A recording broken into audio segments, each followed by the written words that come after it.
A room full of applause. A life that looked complete. One quiet message reached the only place success couldn't protect.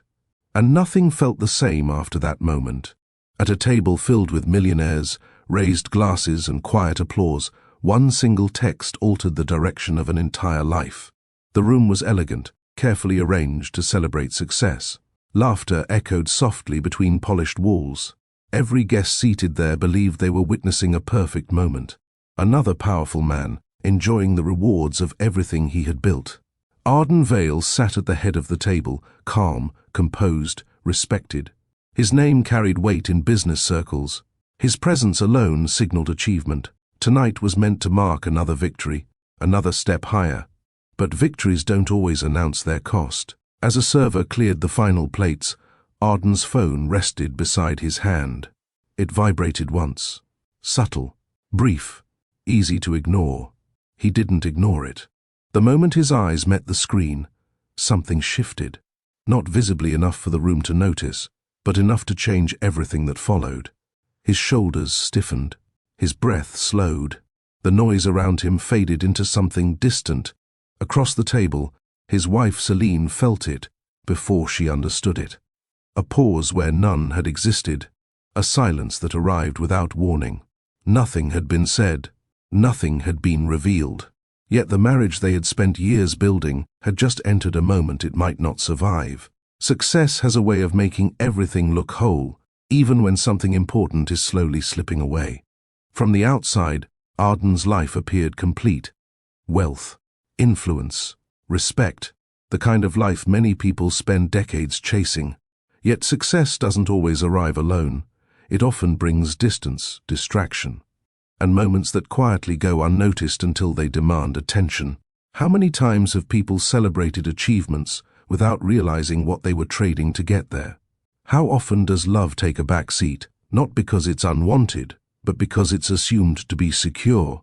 Have you ever looked at someone you care about and felt them drifting, without knowing when the space between you began to grow?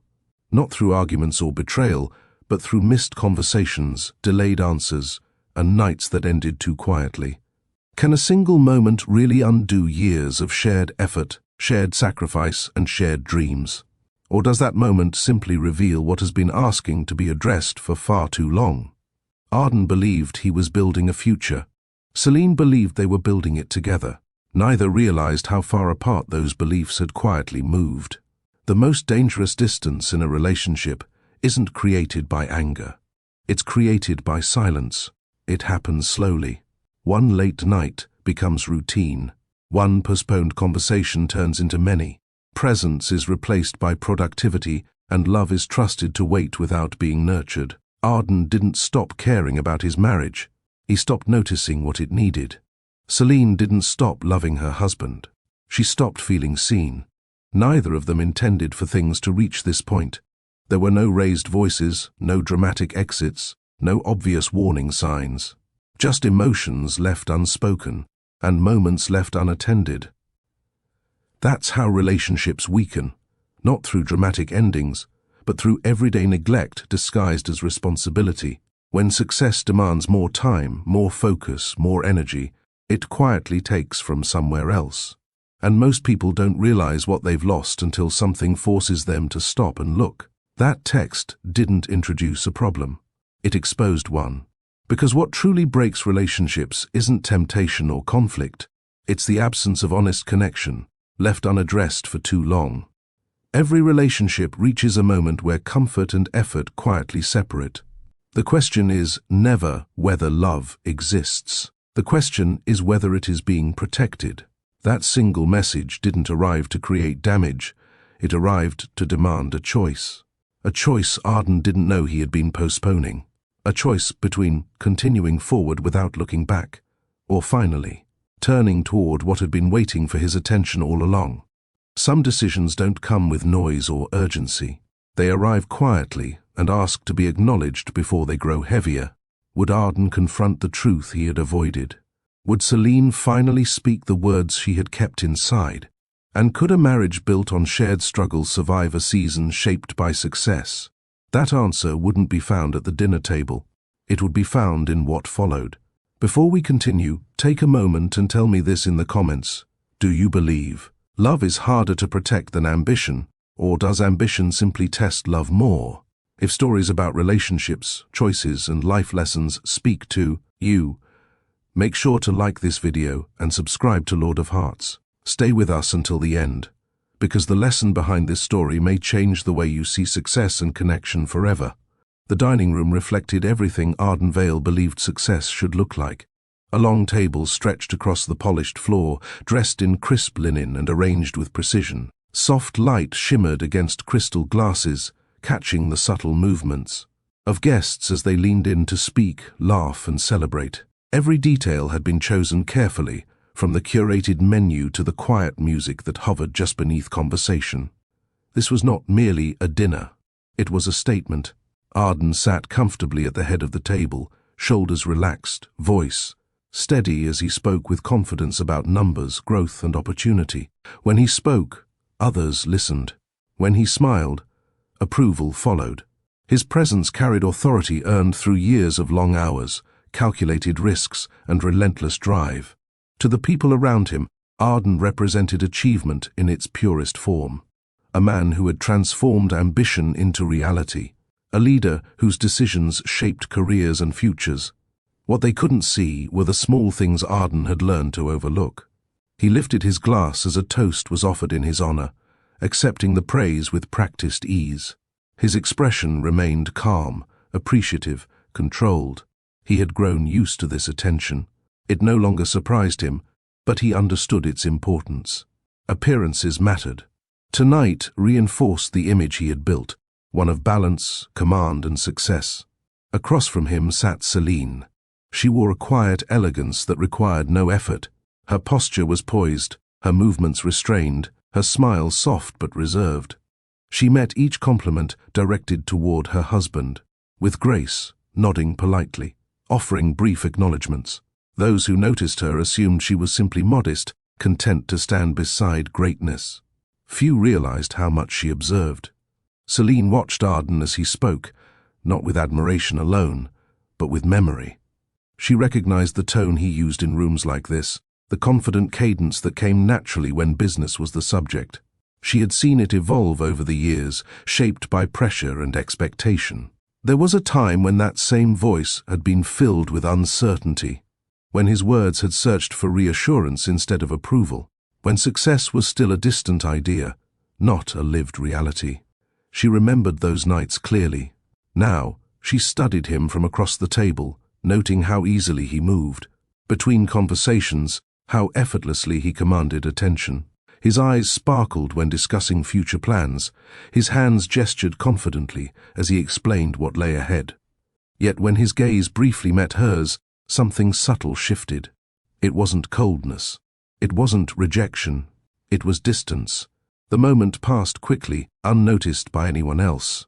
Arden turned his attention back to the table, answering a question from a board member. Celine lowered her eyes, lifting her glass slowly, as if giving both of them space to return to their roles. She had learned how to do that. Throughout the evening, Celine remained present without being intrusive. She listened more than she spoke, choosing her moments carefully. When Arden laughed, she smiled. When someone addressed her directly, she responded thoughtfully, never overshadowing him, never withdrawing completely. It was a balance she had mastered over time. But mastery did not equal ease. As plates were exchanged and courses changed, Celine noticed how Arden's focus rarely lingered on her. His attention moved quickly, always forward, always outward. She didn't interrupt him. She didn't signal for more. She understood the rhythm of evenings like this. Still, understanding didn't erase feeling. She rested her hand lightly on the table, fingers brushing the edge of her napkin, feeling the space between them more than the words being spoken. It wasn't physical distance that unsettled her, it was emotional absence, the sense that something essential was no longer shared in the same way. Arden, meanwhile, remained unaware of the weight settling quietly beside him. In his mind, everything was in order. The dinner was progressing well, the atmosphere was positive, the people who mattered were impressed. Celine was there, composed and supportive, just as she always had been. To Arden, that was stability. He didn't recognize it as silence. He didn't notice how rarely he leaned toward her, how seldom his voice softened when speaking in her direction. His focus stayed fixed on the visible markers of success, the conversation, the acknowledgement, the reassurance that his efforts were paying off. What Arden couldn't see was how much Celine had learned to hold inside. She remembered how different it once felt to sit across from him, how their eyes had lingered longer, how shared looks carried meaning beyond words. Now, those moments arrived briefly, if at all. The room remained warm and welcoming, yet Celine felt a quiet chill settle beneath the surface. Not because anything was wrong in an obvious way, but because something familiar felt absent. She studied Arden's face as he listened to another compliment, wondering if he noticed the stillness growing between them, wondering if he felt it at all. Around them, laughter continued. The dinner unfolded exactly as planned. Nothing appeared out of place, and that was the problem. Perfection, Celine realized, had become a performance, one they both played convincingly, one that left no room for the questions neither had voiced. Arden lifted his glass again, acknowledging another toast. Celine mirrored the motion a moment later, her eyes catching his briefly before drifting away. In that fleeting exchange, there was warmth and uncertainty. Neither spoke it aloud, neither challenged it.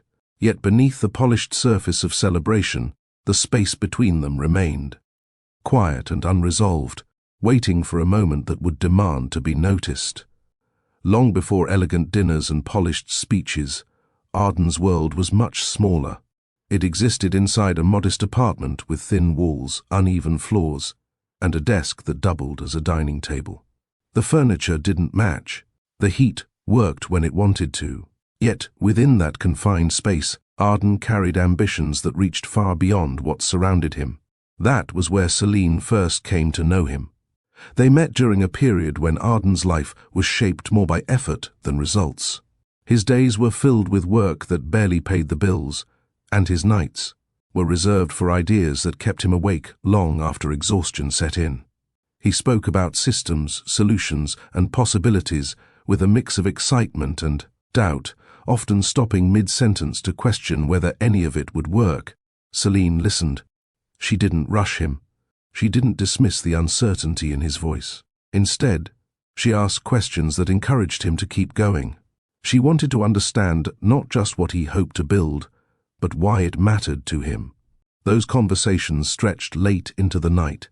Sometimes they sat across from each other with cups of cooling coffee between them, sometimes side by side on the floor, backs resting against the couch.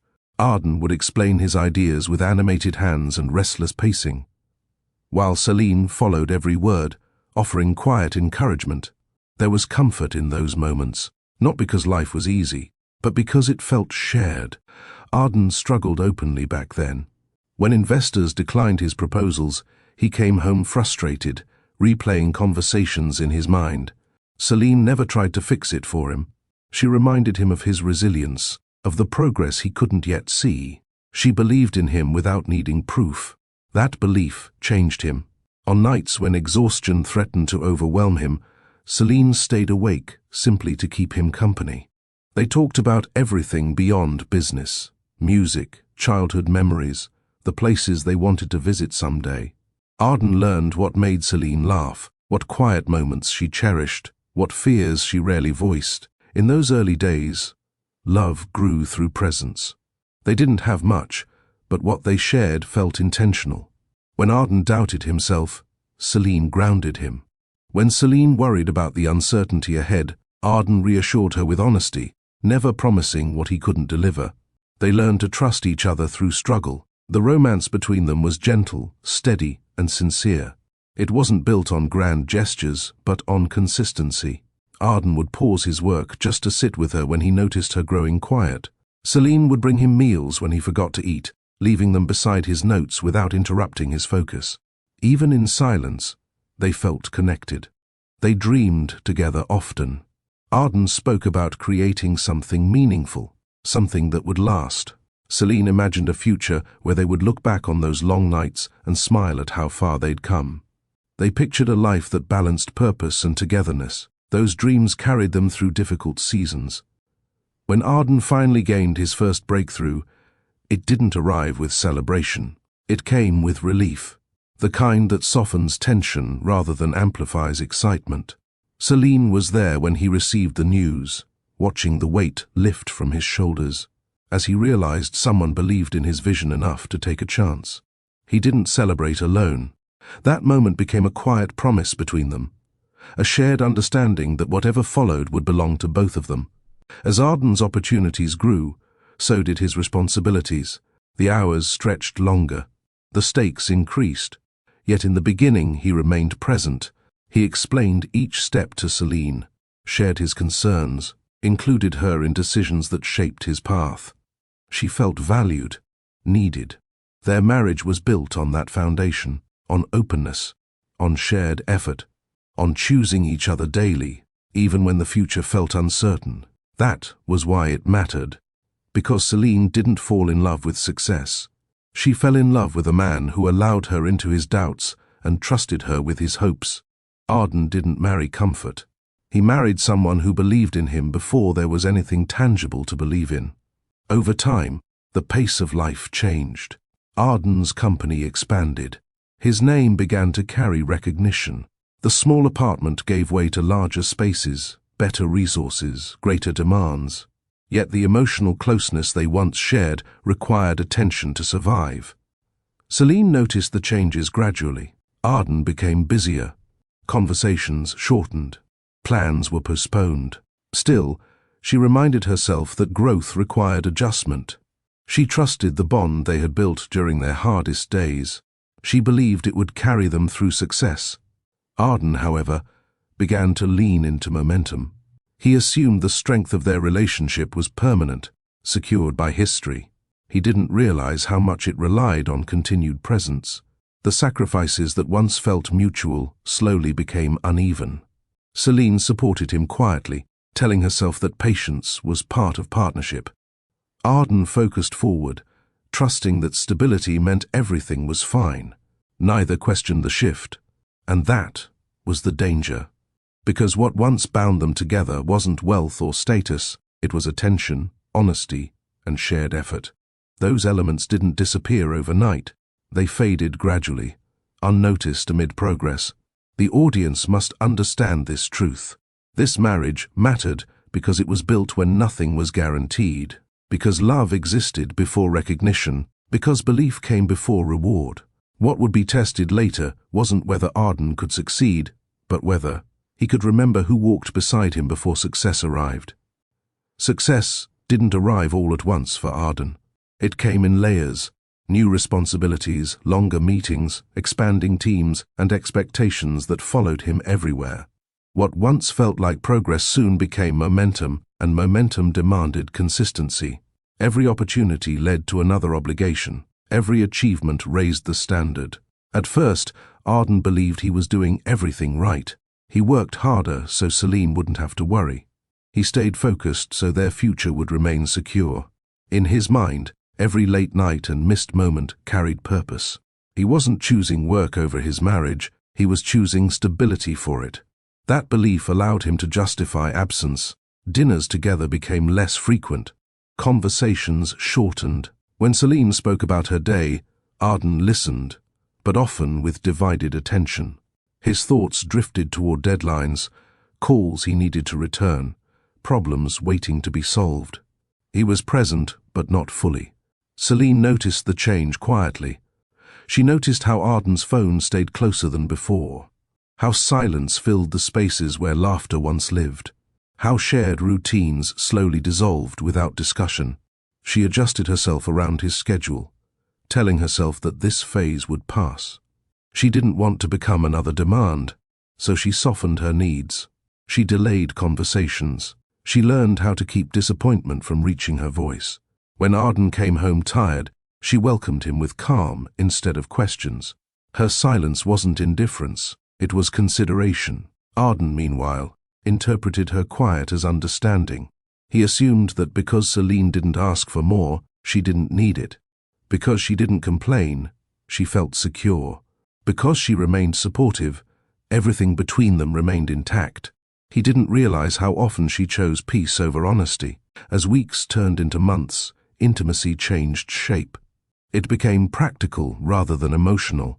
Time together was planned instead of natural. Moments once filled with connection were now shared alongside distraction. Celine found herself watching Arden more than speaking to him, studying his expressions, waiting for openings that rarely came.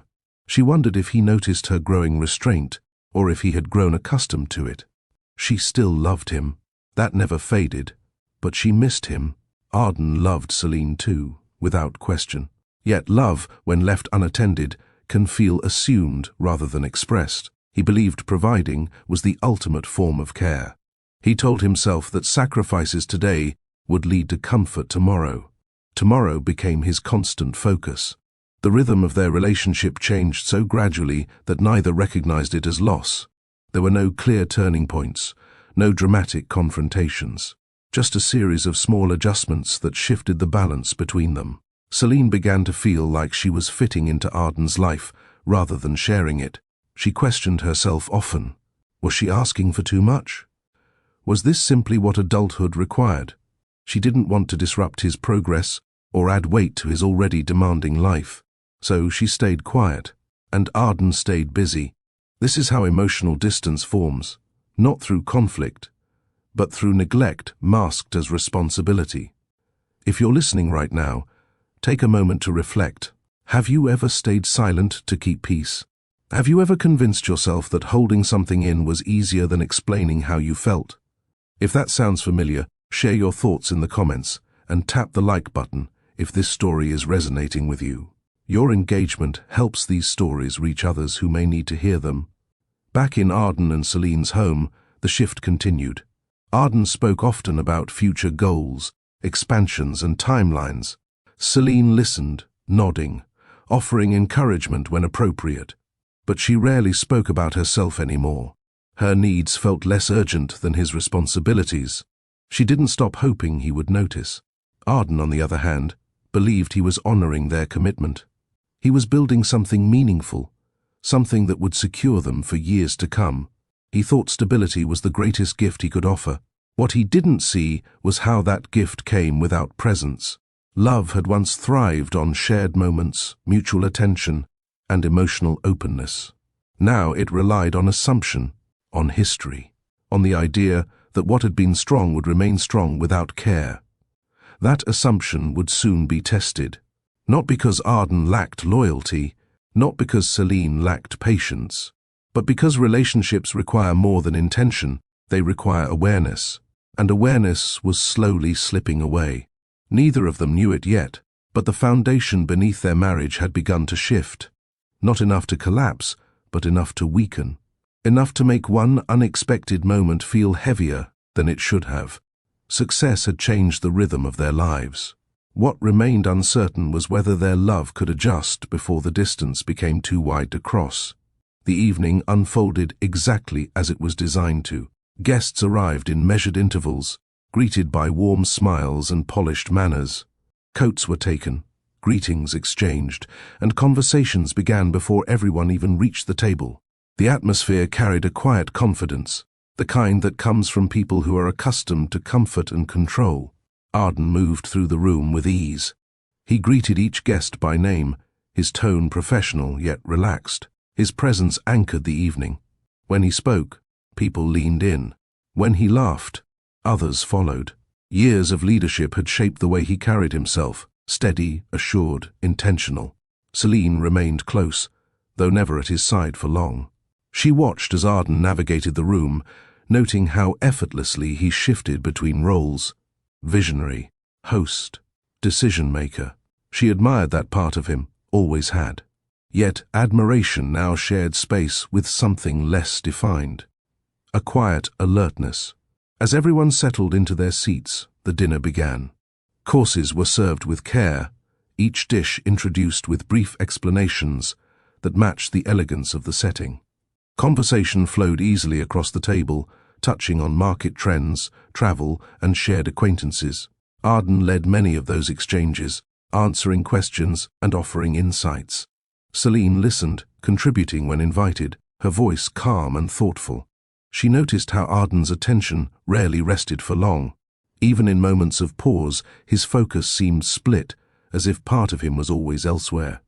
She dismissed the thought at first. This was a big night. Expectations were high. It made sense that he felt pulled in many directions. Still, something felt different. As the main course was served, Celine observed a small habit she hadn't noticed before. Arden's phone sat beside his plate, closer than usual. He adjusted it slightly, turning the screen down whenever it lit up, even if the alert was harmless. She told herself not to read into it, but awareness, once awakened, is difficult to quiet. The conversation shifted toward the recent acquisition. Arden spoke confidently about the decision, outlining the reasoning behind it. His words were precise, practiced. The guests listened with interest, nodding along as he explained the long-term vision. Celine watched his expression as he spoke. There was pride there, and relief. Yet beneath it, she sensed tension. Not stress exactly. Something more restrained. When Arden finished speaking, a toast followed. Glasses were raised. Compliments filled the space. Celine lifted her own glass, meeting Arden's eyes briefly. He smiled at her. It was genuine, but fleeting. As the toast concluded, Arden's attention returned to the table. Celine's gaze lingered on him a moment longer before she looked away. She felt a familiar ache settle in her chest. Not sharp, but persistent. The dinner continued. Between conversations, Celine noticed Arden shifting in his seat more often. His hand brushed his phone once, then again, as if checking its position rather than its screen.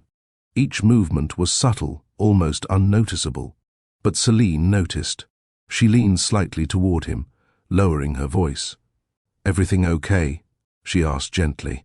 Arden turned to her, expression composed. "Yes," he said without hesitation. "Just a lot happening tonight." She nodded, accepting the answer outwardly, though uncertainty lingered. His response wasn't wrong. It simply felt incomplete. The courses progressed, and with them, the evening grew quieter. The early energy softened into something more reflective. Conversations slowed. Laughter came in shorter bursts. That was when Arden's phone vibrated. It wasn't loud. It didn't interrupt the room. Most people didn't even register it. Arden did. His hand stilled. His eyes dropped instinctively toward the screen. Celine felt the shift immediately. It wasn't what Arden did. It was how quickly he reacted. The way his shoulders tightened. The way his breath changed, almost imperceptibly. For a brief moment, the table disappeared for him. Celine watched his face as he read the message. She saw recognition settle in, followed by restraint. He didn't smile. He didn't frown. He simply grew still. That stillness unsettled her more than any visible reaction could have. Arden placed the phone face down and cleared his throat, rejoining the conversation as if nothing had happened. His voice sounded steady, but Celine noticed how carefully he chose his words afterward. The ease he had carried earlier didn't return. She studied him in silence, replaying the moment in her mind. There was no obvious reason to feel alarmed, yet her instincts urged caution. Years of shared life had attuned her to these small changes. She didn't accuse. She didn't interrupt. She waited. Minutes passed. Another course was cleared. Someone across the table told a story, drawing polite laughter. Arden participated, though his attention drifted again toward the phone resting beside his plate.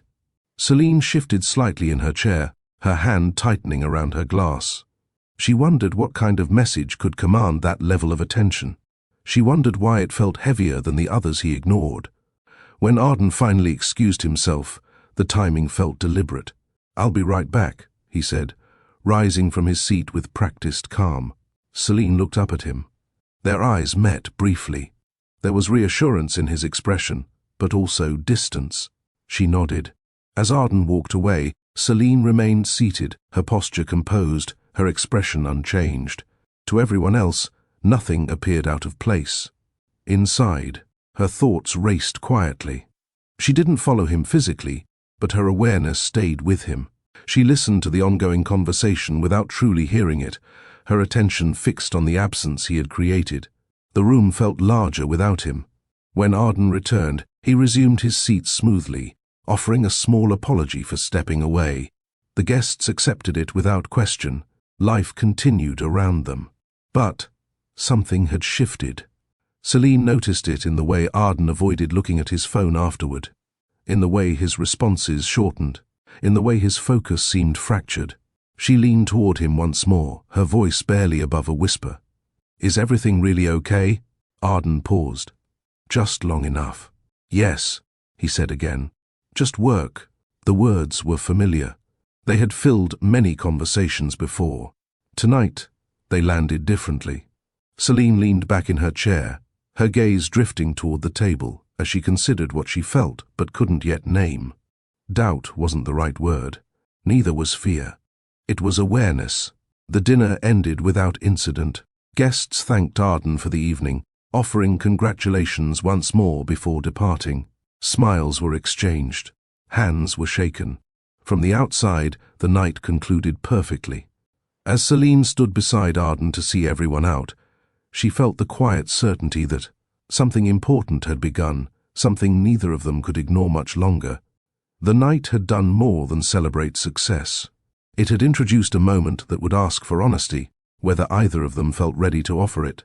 The vibration was brief, soft enough that it didn't interrupt conversation, quiet enough that most people at the table never noticed it at all. But Arden felt it immediately. His hand rested near the edge of the table, fingers relaxed from the flow of conversation. The moment the phone shifted beneath his palm, his body reacted before his thoughts could catch up. His shoulders tightened. His attention narrowed. He glanced down. For a fraction of a second, nothing else existed. The glow of the screen reflected faintly in his eyes as he read the message once, then again. His expression didn't change dramatically. There was no visible alarm, no sign of distress that anyone else could point to. What appeared instead was recognition, the kind that settles slowly, heavily, the kind that doesn't rush. Arden's breathing slowed. His jaw set slightly as he turned the phone face down, placing it back on the table with care, as though its weight had suddenly increased. Across from him, Celine felt the shift before she saw it. She noticed how Arden's gaze lingered downward a moment longer than necessary, how the ease he carried earlier failed to return, how his presence, once anchored in the room, now seemed divided. She studied his face, searching for clues. There was no panic there, no guilt she could name, only distance. Arden listened as someone beside him spoke, nodding at the right moments, offering brief responses. His voice remained steady, but Celine sensed the effort behind it. He was present in form, absent in focus. Her chest tightened, not from suspicion but from certainty that something had reached him that mattered more than anything else in the room. Arden excused himself politely moments later, rising from his chair with calm precision. "I'll be right back," he said, his tone even, his expression composed. Celine watched him walk away. She didn't follow. She didn't question him in front of others. She stayed seated, hands folded lightly in her lap, her posture unchanged. To everyone else, the evening continued, uninterrupted. Inside, Celine's thoughts grew quiet and sharp. Arden stood in the hallway just beyond the dining room, the sounds of conversation muffled behind him. He lifted the phone again, this time allowing himself to read the message fully. "I didn't expect tonight to feel like this. Seeing you celebrate without me finally made something clear. I was never just a moment you moved past." The name above the message didn't surprise him. Noah. A presence from a chapter he had closed without finishing the last page. Noah was part of a time when Arden's life was still unsettled, when ambition and uncertainty lived side by side. Their connection had been shaped by possibility rather than stability, by timing that never aligned cleanly. He hadn't spoken about her in years, not because Celine didn't deserve the truth, but because Arden believed silence had done the work for him. He told himself it was over. He told himself that moving forward meant leaving certain things behind. But reading the words now, he understood something he had avoided for a long time. Some connections don't fade quietly. They wait. Arden lowered the phone, his thoughts heavy. The message didn't accuse him. It didn't demand anything. It simply existed, calm, honest, unresolved. And that honesty unsettled him more than confrontation ever could have. He returned to the table moments later, settling into his seat with practiced ease. He offered an apology for stepping away, which was met with understanding nods and polite smiles. Celine looked at him as he sat down. She didn't ask what the message said. She didn't need to. She saw the difference in him immediately. The way his responses shortened, the way he avoided looking at the phone now resting untouched beside his plate, the way his attention drifted inward. She leaned toward him, her voice low and steady. "Is everything okay?" Arden turned to her. He held her gaze for a moment longer than before. "Yes," he said, "just work." The words were familiar, but the space behind them felt larger than usual. Celine nodded slowly, accepting the answer without argument. But the certainty she felt earlier grew stronger. Whatever that message contained, it had reached a part of Arden she hadn't seen in some time. The dinner continued, though the rhythm had changed. Laughter came less easily. Arden participated, but without the same ease he carried earlier. Celine remained composed, offering warmth to guests even as questions formed quietly in her mind. She didn't feel anger. She felt distance being named. When the evening finally drew to a close and the last guest departed, the house grew still. The quiet that followed felt heavier than the conversation that came before it. Celine and Arden stood together near the door, their movements familiar yet cautious. Neither spoke about the message, neither needed to. Something important had surfaced. Not betrayal, not accusation, recognition. A moment that asked to be acknowledged, not ignored. And though neither of them said it aloud, they both understood that the marriage they shared had just crossed into a place where honesty would no longer wait. When Arden returned to the table, he did so with the same measured composure he carried everywhere else. He took his seat without drawing attention, offered a brief smile to those nearby, and rejoined the conversation at the exact moment it had paused. To anyone watching casually, nothing appeared out of place. The rhythm of the evening resumed, the flow uninterrupted. But Celine noticed the difference immediately. It wasn't dramatic. It wasn't obvious. It was the absence of ease. Arden's posture was straighter now, his movements more deliberate. He spoke when addressed, but rarely initiated. His laughter came a second too late, as if he were responding out of courtesy rather than instinct. Celine watched him quietly, her intuition alert. Years of shared life had trained her to recognize these changes. She could tell when he was tired, when he was distracted, when his thoughts were elsewhere. Tonight, his attention felt guarded, protected. She didn't reach for him. She didn't interrupt. She waited. The rest of the dinner unfolded in polite conversation and controlled smiles. Celine remained engaged, asking thoughtful questions, responding warmly when spoken to. She performed her role with the same grace she always had. Inside, she listened more closely than ever. When the final plates were cleared and the guests began preparing to leave, Celine sensed the opportunity approaching. The moment when the noise would fall away and what remained would be harder to avoid. Once the last goodbye was spoken and the door closed behind their guests, the house grew quiet. The shift was immediate. The silence didn't feel peaceful. It felt expectant. Arden loosened his tie as he moved toward the living room, setting his phone down on the table beside him. Celine followed at a slower pace, her steps unhurried, her expression calm. She didn't raise her voice. She didn't accuse. She asked, "Who texted you?" Arden stopped. He turned slowly, his expression controlled but alert. "Why?" Celine met his gaze evenly. "Because you stopped being present the moment you read it." The words hung between them, steady and measured. Arden exhaled, rubbing his hands together as if considering his response. "It wasn't important," he said. Celine held his eyes. "Then why won't you tell me?" The silence that followed felt heavier than any argument. Arden looked away briefly, then back again. "It was someone I used to know." Celine nodded once, absorbing the answer without reacting outwardly. She took a small breath, steadying herself before speaking again. "And do they still matter?" The question wasn't sharp. It wasn't raised in anger. It was honest. Arden opened his mouth to answer, then closed it. That hesitation changed everything. Celine felt it immediately, not as pain, but as clarity. The moment didn't accuse him of wrongdoing. It revealed what had gone unspoken for too long. She spoke softly. I stood beside you when you had nothing. I believed in you when no one else did. All I ever asked for was honesty. Arden looked at her then, really looked at her. He saw the restraint she had practiced, the patience she had carried quietly, the effort she had made to protect both of them from discomfort. I didn't mean for this to happen, he said. I thought the past was done. Celine shook her head gently. The past doesn't disappear just because life gets busy. It waits. The truth settled between them without drama, without raised voices.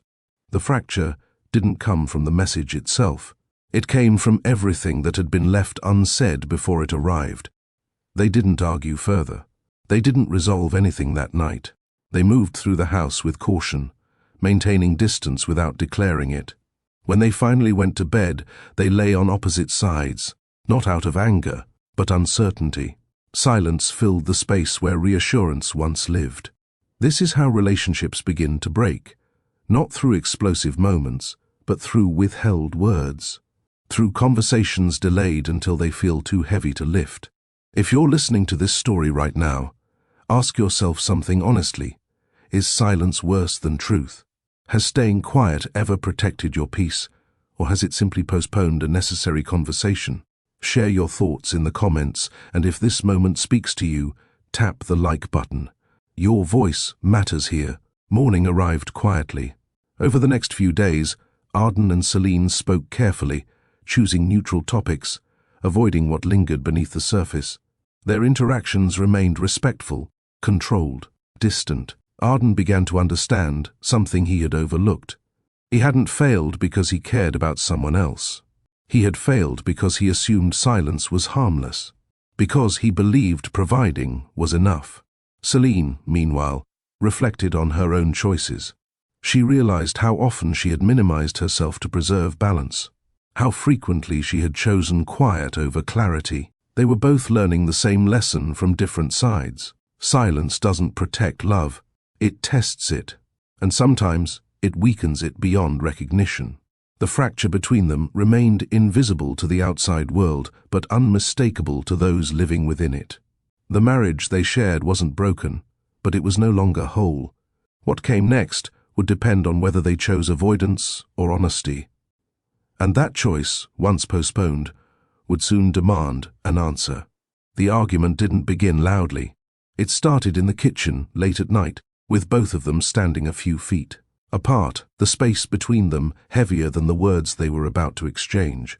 Arden spoke first, his voice controlled but strained. I didn't hide anything from you, he said. I just didn't think it mattered anymore. Celine folded her arms slowly, not in defense, but in restraint. That's the problem, she replied. You decided what mattered without asking me. Her tone wasn't sharp. It was steady. That steadiness unsettled him more than anger would have. Arden ran a hand through his hair, pacing once before stopping. I was trying to protect what we have. I didn't want to reopen something that was finished. Celine looked at him carefully. You don't get to decide when something is finished if it still affects us. The room grew quiet again. This time, the silence didn't wait patiently.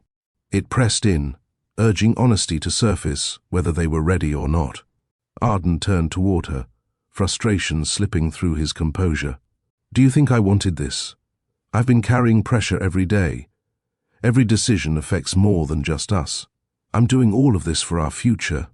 Celine's expression softened, but her words didn't retreat. I know you are, but somewhere along the way, I stopped feeling like part of that future. I became something you were working for, not someone you were working with. That landed heavily. Arden opened his mouth to respond, then paused. For the first time he heard not accusation, but exhaustion. He saw how tired she looked, not physically but emotionally. I never meant to make you feel invisible, he said quietly. I know, Celine replied. That's what makes it harder. They stood there, facing each other, both realizing that intention hadn't spared them from impact. Arden wasn't wrong for being driven. Celine wasn't wrong for wanting connection. They were simply misaligned. The conversation continued in measured bursts. No raised voices, no dramatic declarations. Just truths exchanged carefully, each one testing the fragile balance between them. Celine spoke about the nights she waited for him, the conversations she rehearsed but never started. She admitted how often she told herself she was being understanding, when in reality she was afraid of asking for more. Arden listened without interrupting. He felt guilt rise, not because of the message, but because of the pattern it had revealed. He spoke about the weight he carried, the responsibility he felt to keep everything running smoothly. He admitted that he had grown used to solving problems alone. "I thought I was being strong," he said. "I didn't realize I was shutting you out." Celine nodded. "I thought I was being patient. I didn't realize I was disappearing." There was intimacy in that exchange, not physical, but deeply emotional.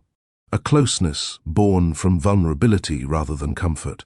They weren't reaching for each other, but they were finally seeing each other again. When the conversation reached a natural pause, neither felt relieved. They felt exposed. That night, they didn't decide anything final. They didn't resolve what lay ahead. What they did recognize was that continuing as they had been was no longer possible. When they went to bed, the distance between them felt intentional. Celine lay on one side, facing away. Arden lay on the other, staring at the ceiling. The familiar closeness they once shared felt temporarily out of reach. Sleep came slowly. In the quiet hours of the night, Arden replayed the evening in his mind. He thought about the early days, about how Celine had believed in him before there was evidence to justify it. He questioned when he had begun assuming her support instead of earning it. He realized something difficult. He had been measuring success by outcomes, not by presence. Celine, meanwhile, lay awake with her own thoughts.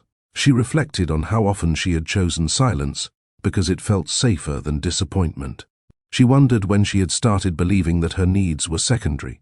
She understood now that love required courage, not just patience. Morning arrived without resolution. They moved through the house carefully, avoiding unnecessary conversation. Their routines continued, but with noticeable distance.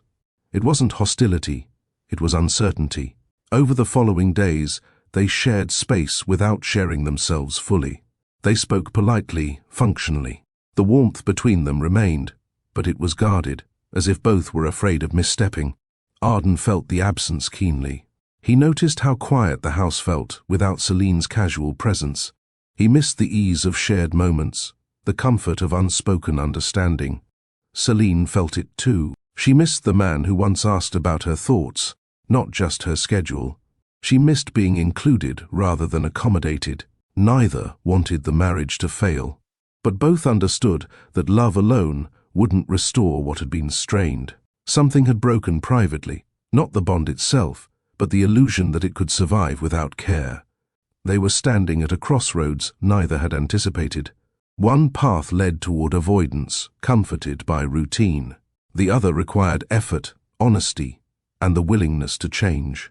What they chose next would determine whether the fracture deepened, or whether it became the point where healing truly began.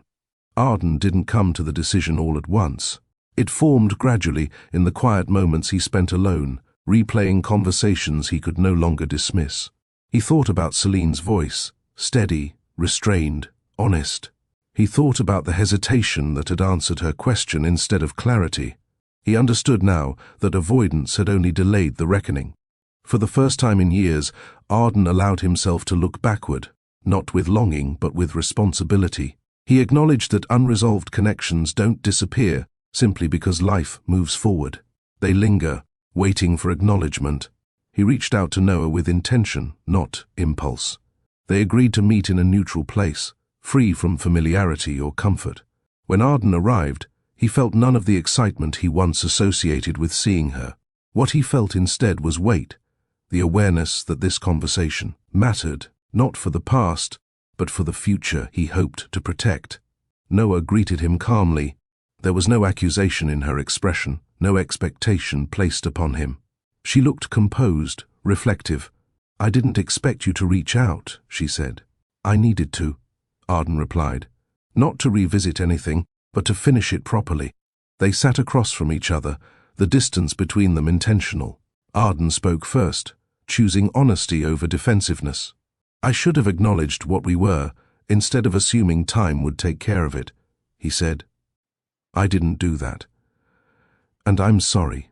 Noah listened without interrupting. She nodded slowly. "I never needed anything from you now," she said. "I just needed to know that what we shared was real, that it mattered at the time." "It did," Arden said without hesitation. "But it belongs in the past." That distinction mattered. They spoke openly, not about what might have been, but about what was left unresolved. There were no emotional appeals, no attempts to rewrite history. Just clarity. Noah accepted his words with grace. "I didn't send that message to disrupt your life," she said. "I sent it because I finally understood my own feelings. I needed closure too." Arden nodded. "I understand that now." When they parted, there was no lingering tension, no unfinished thought. The chapter closed not with regret, but with respect. As Arden left, he felt something unfamiliar settle within him, relief. Not because the situation had been easy, but because he had chosen accountability over comfort. That choice followed him home. When he walked through the door later that evening, Celine was seated at the table, reviewing something on her tablet. She looked up as he entered, her expression neutral, guarded. Arden didn't delay. "I spoke with her," he said. Celine set the tablet aside, giving him her full attention. "And I closed the door I should have closed a long time ago," he replied. "Not because you asked me to, but because I owed it to us." Celine studied his face, searching for reassurance in action rather than words. "I didn't realize how much I was avoiding responsibility," Arden continued. "I thought silence was protection. I was wrong." She remained quiet, allowing him to finish. "I understand now that providing isn't the same as showing up," he said. "I can't undo what I overlooked, but I can choose differently moving forward." Celine exhaled slowly. "I never wanted perfection," she said. "I wanted honesty. I wanted to feel included, not managed." Arden nodded. "I want that too. And I know it means changing how I listen, not just how I explain." That conversation didn't fix everything, but it shifted something important. For the first time since the dinner, Celine felt heard without having to repeat herself.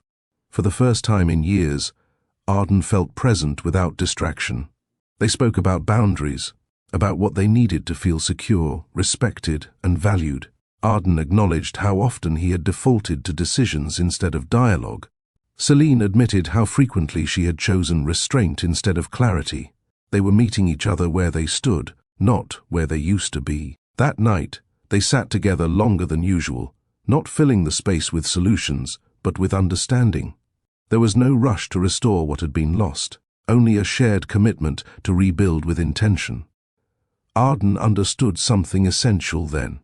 Redemption doesn't come from fixing outcomes. It comes from taking responsibility for impact. He couldn't change the years that had passed. He couldn't erase the distance that had formed. But he could choose presence. Celine, watching him speak with humility rather than justification, felt cautious hope.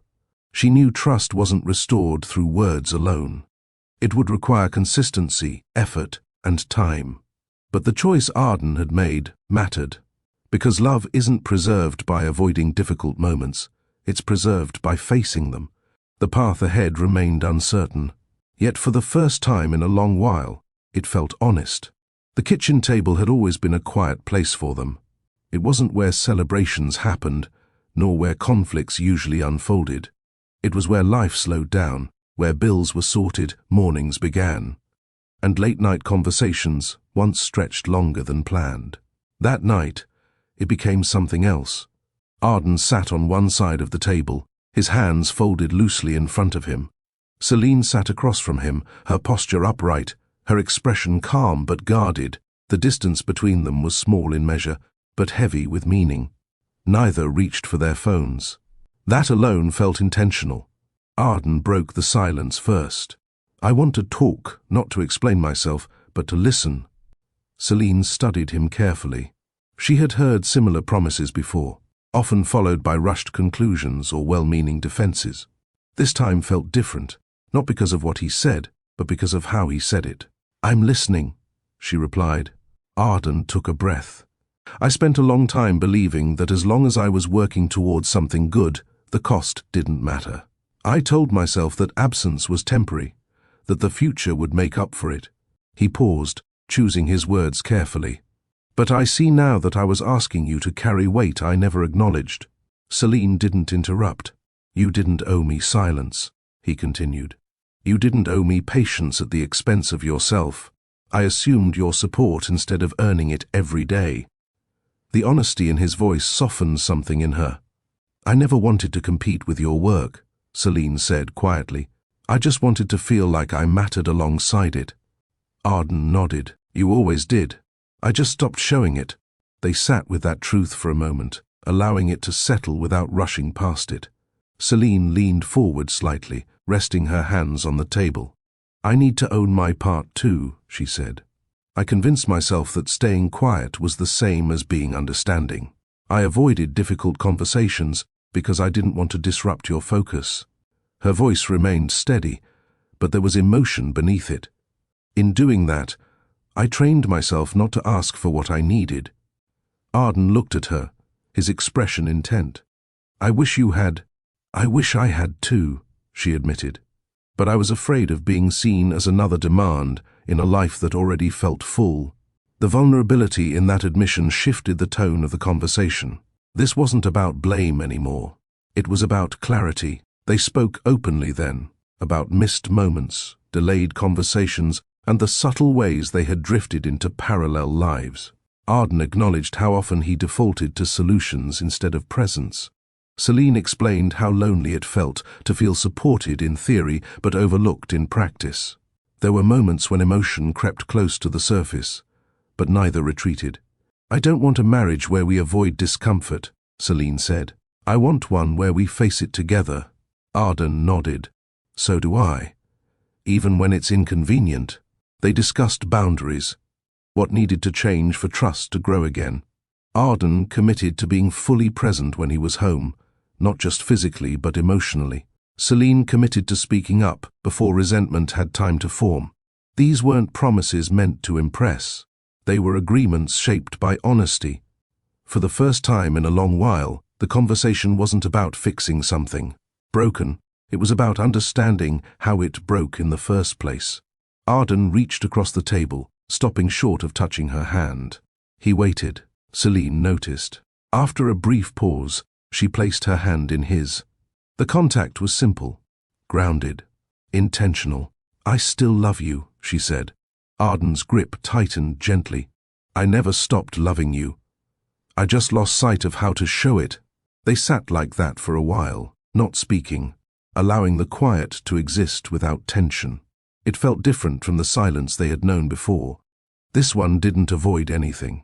It held space. When they finally stood from the table, there was no dramatic shift, no sudden return to how things used to be. What existed instead was something steadier, understanding.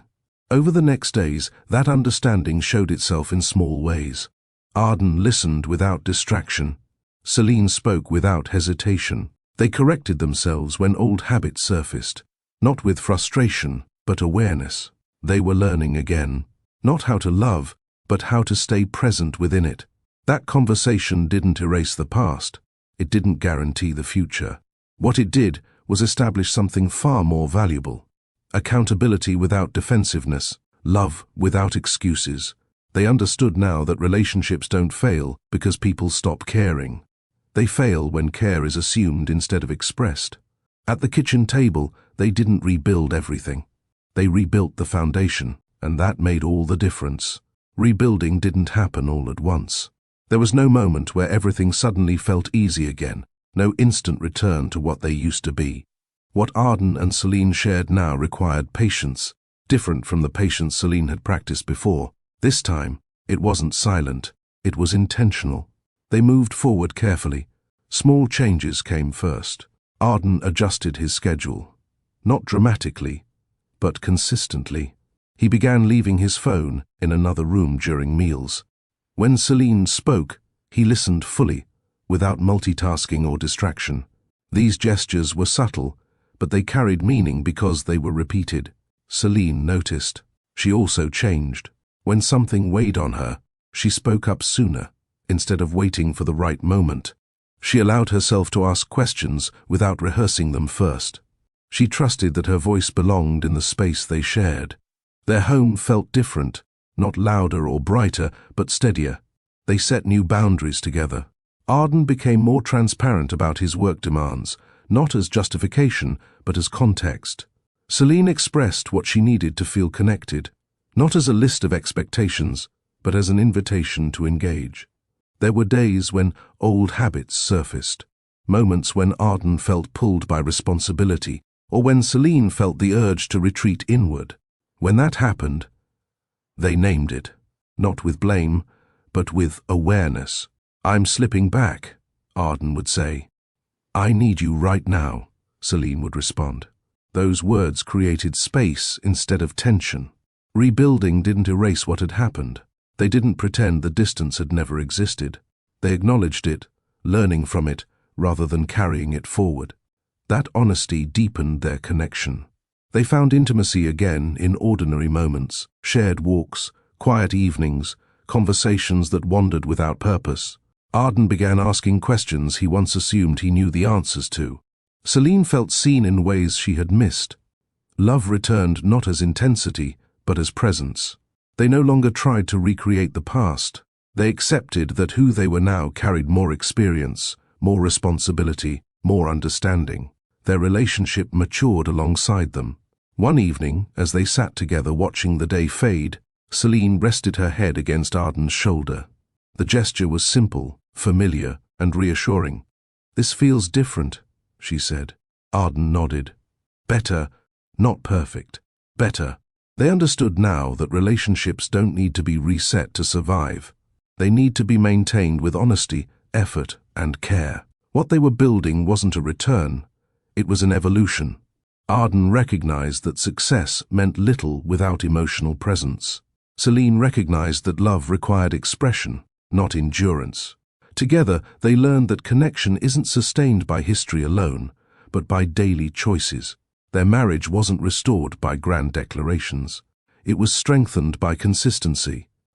The dinner that once marked a fracture became a reminder, not of what nearly broke them, but of what forced them to grow. The text that had arrived unexpectedly no longer held power. Its purpose had been fulfilled. It revealed what needed attention. As they continued forward, neither of them claimed certainty about the future. But they shared something far more valuable than certainty. Commitment, not to perfection, not to appearances, but to presence. And that commitment, quiet, deliberate, and real, became the strongest foundation they had ever built. Some stories don't end with certainty. They end with understanding. Arden and Celine's journey didn't conclude with perfection or promises that everything would always be easy. What it offered instead was something far more honest, a reflection of how love survives not through grand moments, but through daily awareness. Their marriage didn't nearly fall apart because of one message. It faltered because of what had been ignored long before it arrived. That single moment mattered not because it introduced temptation or betrayal, but because it revealed a truth that had been quietly asking to be seen. It showed how easily emotional presence can be replaced by routine, how silence, when mistaken for peace, can slowly create distance. Many people believe relationships end because love fades. More often, they weaken because attention does.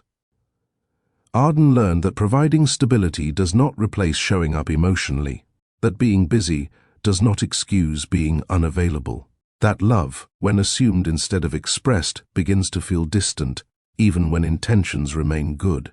Celine learned something equally important, that patience without honesty becomes self-erasure, that keeping peace at the cost of one's voice doesn't protect a relationship.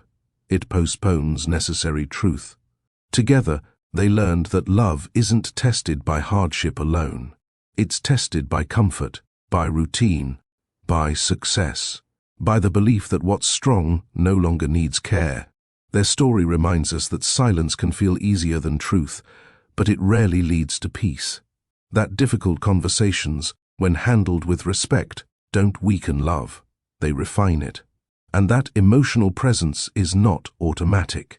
It's a choice made repeatedly, even when life pulls attention elsewhere. If this story feels familiar, you're not alone. Many people watching this have stood where Arden stood, believing effort in one area excused absence in another. Many have stood where Celine stood, choosing understanding while quietly hoping to be noticed. The lesson here isn't about blame. It's about awareness. Love doesn't ask for perfection. It asks for participation. If there's one thing to take from this story, let it be this: speak before silence becomes distance. Listen before presence becomes assumption. And choose honesty before avoidance decides for you. If this story gave you something to think about, share it with someone who might need to hear it. Leave a comment with the lesson that stayed with you most. Your perspective matters here. And if you believe stories can still teach, heal, and remind us how to live with intention, make sure to like this video and subscribe to Lord of Hearts. Because the strongest stories aren't just told, they're felt, and they stay with us long after the screen goes dark.